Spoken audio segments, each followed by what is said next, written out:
So let me tell you about fear and greed. Fear and greed is interesting because it's opposite ends of the same thing. So it's fear and greed is a desire for a result, and that desire can show up as fear or greed. So for instance, if you want to sell a property quickly because the prices are high now, you might take that because it's hot money and you can take it out of the market, even though your long-term strategy might be to get cash flow. But in reality, you look at this cash flow and you say, right, look, the property might be worth even more in the future and I might get cash flow out of it now, but I'm prepared to take the hot money.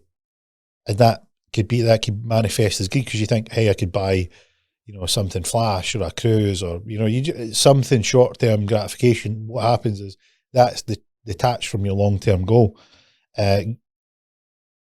Fear on the other side of that is if, say, you've bought a particular investment with the idea that in the long term it will go up in value, but there's, say, a market correction or a market recession and the prices of everything go down, you might have fear that it's going to continue all the way down.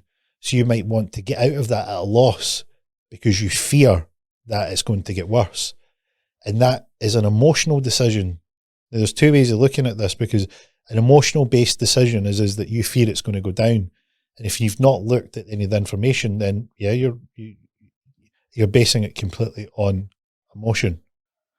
But a good investor, what they will do is they will base their decisions on where the market's at, how to approach it, and what to do.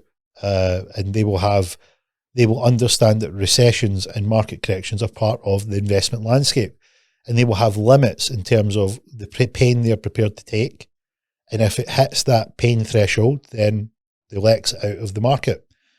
And that's something that you'll have predetermined before you enter into the market with a stock or a bond or some form of trade or a business or a property even. You can do it with them all.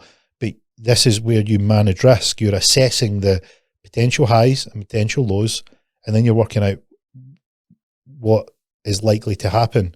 And you factor the likely happen to the upside and the downside. And when you have limits, what happens is you will be able to go into it with the expectation that you understand that it could go against you, and you have a limit where you'll get out. And then you're not driven by fear without thought process or analysis. You've just made a line in the sand based on the figures and the data available, and that's where you're going to exit. You say enough's enough. That's good. That's well managed. And then on the other side, if you have greed, you will match, hey, look, I know I can take this money now, but I remember my long-term goal is this, so I'll stick to the plan and I'll not be distracted by greed. So we had a look at what that might mean in the big picture for all of us out there looking to improve our mindset. This is interesting because we're talking about risk management. Here is the biggest risk you can take. Are you ready for it?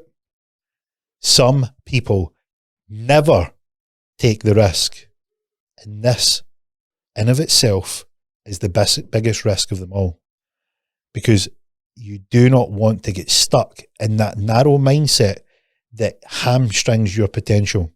You never want that. The greatest fear of those, or the greatest regret of those that are nearing death, is they have regretted the things that they didn't do. So never, ever find yourself in that position. So we went on to say, successful people take the chance and will measure the risk versus the potential reward. And that's how we do it. Is this, if I get myself into shape, the risk is that I'll not feel very happy about not eating junk food, and I need to change up my ways, and I need to do some preparation in terms of preparing my meals and to stick on track and to monitor them. What's the reward? The reward is I'll be leaner, fitter, stronger, faster, more muscular. And I'm prepared to sacrifice the desires to eat junk so that I can have these things. That's what someone successful would do on a diet. And it's the same for a training plan or if you want to start a new hobby, or if you want to start a new business, whatever it is, it's applicable. So manage the risk. Always remember the reward as well, because risks are out there, but so are rewards.